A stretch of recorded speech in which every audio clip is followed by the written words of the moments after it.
Bismillahirrahmanirrahim. Par le nom d'Allah clément, miséricordieux.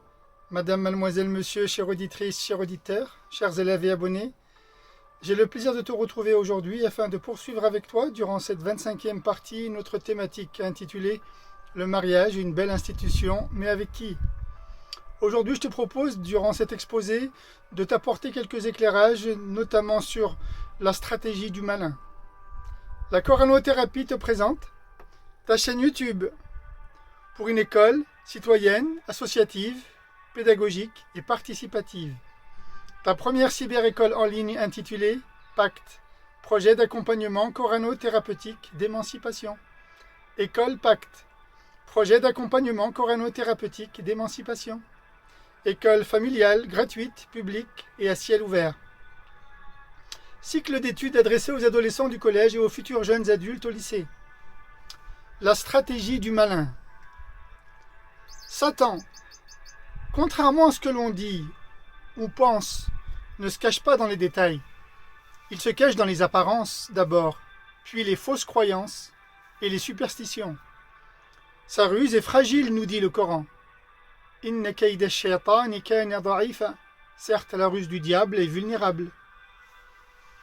Elle l'est effectivement, raison pour laquelle il n'agit pas seul. Toutefois, son scénario est impitoyable et frappe notre conscience. Et je vais te le montrer dans l'heure. Iblis, Satan, le malin, utilise l'arme de la religion pour te pervertir et te rendre aussi bête, stupide qu'inconsciente.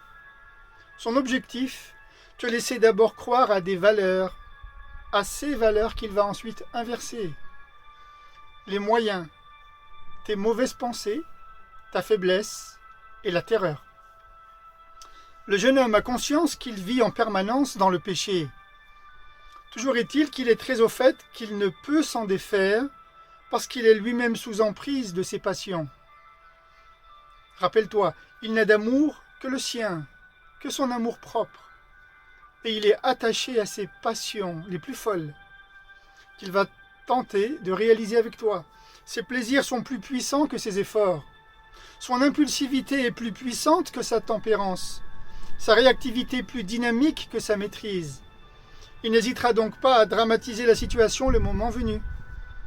Après, bien sûr, s'être libéré, au-delà du simple fait, du flirt, au-delà du simple flirt, du simple béguin avec toi. De cette attitude perverse, il avouera sa faute, puis se dédouanera, mais sans se rendre compte qu'à partir de là, la spirale infernale va s'enclencher.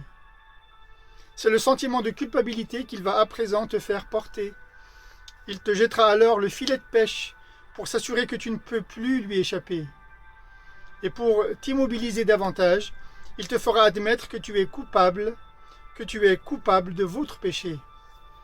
Et le péché d'adultère ou de fornication constitue chez les puritains un péché quasi mortel, voire impardonnable, qu'il faut, pour se laver, subir le châtiment corporel. À partir de là, ta relation est parvenue à un stade de non-retour. Tu ne peux plus maintenant revenir en arrière. Le pseudo-sentiment de liberté se transforme à présent en un sentiment d'emprisonnement, d'étouffement. Seul compte maintenant le mariage pour se défaire de ce nœud inextricable, car le mariage permet d'échapper au péché. C'est là où Satan va intervenir. Il va te souffler dans ton cœur des regrets, sous forme d'interrogations impossibles à te soustraire. Coincé tu es, mais pas encore assez dans l'esprit du diable. Iblis cherchera ensuite à t'enfoncer davantage et à tirer à son avantage ton malaise, ton mal-être. Il va resserrer à lui le nœud coulant par lequel il te tient en te faisant la suggestion suivante. Désormais, ta relation ne devient-elle pas condamnable, car hors mariage? Mais n'est-elle plus une condamnation dès lors où l'on se marie après le péché, après l'aventure? Comment retrouver dignité et propreté si ce n'est que par le mariage? Voilà ce qu'il arrive, ma fille, lorsque tu restes sur le plan intellectuel et religieux, incapable de te défendre. Voilà ce qu'il t'arrive, mon frère, lorsque tu désertes tes obligations à l'égard de ta fille. Encore une autre interrogation. Comment rétablir ton intégrité morale? Le plaisir, le bon temps, ne peut pas se dissocier de la faute à ce stade-là de ton aventure, de ta relation. L'homme te persuadera que tu vis dans le péché et que tout ceci est mal. Son discours prendra des formes de prédication sous des airs moralisateurs, voire même accusateurs. Place à présent à des sermons à consonance culpabilisateur et à Dieu plaisir et féerie du mariage. Comme savent y faire si bien certains imams et autres youtubeurs religieux, voire même non religieux. La ruse diabolique sur laquelle repose la stratégie du malin est la peur.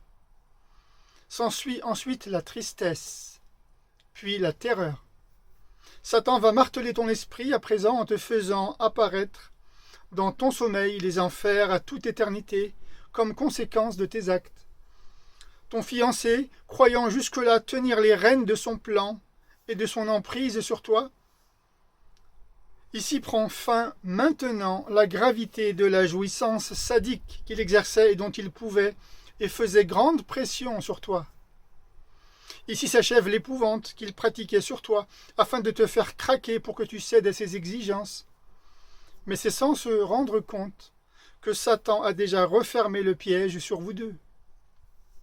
Vous êtes désormais plongés dans un état de délire, dans lequel va venir se mêler la peur, quand tous les deux, vous allez penser au châtiment extrême réservé aux fornicateurs à cause du péché. Vous devenez à présent la proie du malin et à sa merci. Tu passes de la merci d'un tyran à la merci de Satan. Vous avez été sollicité par la tentation du diable, dont le stratagème n'est que le commencement de votre descente aux enfers. Seule la providence peut te tirer d'affaire, ma sœur, car pour l'heure, vous avez tous deux le diable au cœur et le diable au corps, si je puis dire. Parce que ton fiancé tyrannique et diabolisateur est désormais diabolisé à son tour par l'œuvre du diable. Le dispositif de Satan, qui est à la source de la peur, va vous transmettre à présent un climat de peur. La peur est un climat efficace que Satan utilise, car la peur déstabilise et détruit. Au début de ton aventure, la première vision que tu avais de l'amour avec ton fiancé était attirante, tandis que dans la deuxième vision, elle est effrayante, terrifiante. Les apparences sont trompeuses. Tu ne peux plus à présent réfléchir, et tu deviens lente à réagir. Chapitre suivant. Portrait de la fiancée sous emprise. Le projet de l'homme diabolisateur et manipulateur convient avec le profil d'une certaine femme, dotée d'une certaine beauté, mais dépourvue d'esprit talentueux. Quant à lui, il détient l'art d'inverser totalement les valeurs, pour te rendre idiote et assujetti à sa merci. Pleinement dépendante au service de sa seule soumission. Son amour-propre est plus puissant que son pseudo-amour pour toi. Voici à présent la silhouette de la demoiselle telle qu'il la conçoit. Toute ressemblance avec quelqu'une d'entre vous est purement fortuite et relève de la simple coïncidence, sauf à te reconnaître dans cette peinture grossière et caricaturale. Premièrement, il a une bonne connaissance du langage. Sa stratégie repose sur une communication à plusieurs étages, à la fois attirante et terrifiante, et à plusieurs niveaux. Il utilisera la peur, la culpabilité, le reproche, la menace, la colère, la violence, les émotions. Point suivant. Le jeune homme est caractériel. Son attitude varie entre despotisme et obscurantisme. Il est tantôt intimidant, hostile et ou offensant. Le jeune homme est prétentieux. Il se vante avoir une connaissance sur tout et de tout le monde. De son savoir dépend l'étendue de son pouvoir. Par opposition, sa compagne doit être ignorante. Tu ne dois pas accéder aux moyens qui te rendraient autonome sur le plan intellectuel et libre. Tu dois le servir et te réduire au strict minimum, c'est-à-dire te résoudre seulement à la vie pratique et aux travaux utilitaires et ménagères. Il a réussi à t'asservir à la réalisation de ses désirs. Le jeune homme est naturellement supérieur à toi. Il te fera accepter de demeurer dans une condition subalterne, car une épouse ne sert qu'à gérer son ménage et satisfaire aux volontés de son mari. voire son fiancé. Son égoïsme est tel qu'il faut que tu t'occupes sans cesse de lui et satisfera quasi tous ses caprices. Le jeune homme est moqueur, il détient la vérité selon lui, il a souvent raison et dans sa position dominante, il ironise avec toi de façon condescendante. Il doit rester le maître de la situation et profiter de tous les avantages que cela lui procure. Il n'a aucun scrupule à te soupçonner de le tromper, voire même d'être infidèle. Il est plein de fierté au point où pour lui l'image de la femme renvoie à celle du diable et à ses ruses. Il te prive d'accéder à la connaissance, la culture et à toute forme d'ouverture. Plus tu es sotte et idiote, plus il s'en réjouit. Il instrumentalise la religion pour t'ordonner de faire ce qu'elle commande, tout en se gardant d'oublier d'en faire de même à ton égard. Parce que son esprit lui dicte de te surveiller, de t'épier, parce qu'il considère que la femme est le suppôt du diable. Elle est au service du diable. Enfin, le malin, c'est lui, mais il l'ignore. Il ignore qu'il met en relief sa malice et sa perversité. C'est un mégalomane, arriéré et plein de préjugés. Assujetti tu es, destiné uniquement aux devoirs religieux, au culte de l'époux et aux besognes domestiques. Ta conscience est séquestrée et tu ne réponds qu'à son contrôle. Tu perds confiance en toi et tu manques d'assurance. Il ne t'aime pas pour ce que tu es, mais son désir est porté simplement sur l'objet de sa passion, orienté bien souvent vers la sexualité. Sa phase amoureuse va laisser maintenant place à la démence. De la complicité quasi parfaite au début de ta relation avec lui par des échanges sensuels, succède à présent une attitude animale et bestiale. Les promesses ne sont plus tenues, la relation devient dramatique. Le jeune homme te fera chanter si bien qu'il te fera croire qu'il préfère mourir ou se tuer plutôt que de te perdre. Chantage auquel il te faudra résister.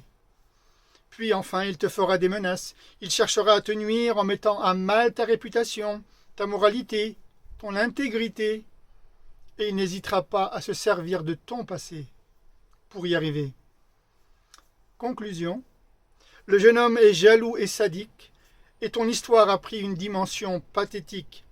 Ta faute, ou ton erreur, se situe dès lors où tu n'as pas su distinguer à quel moment l'être tant sublimé n'était que paraître. Il va falloir désormais que tu fasses tomber le masque. Je te remercie pour ton écoute. J'espère que tu vas réécouter cette séquence et en tirer un certain nombre de profits et d'enseignements.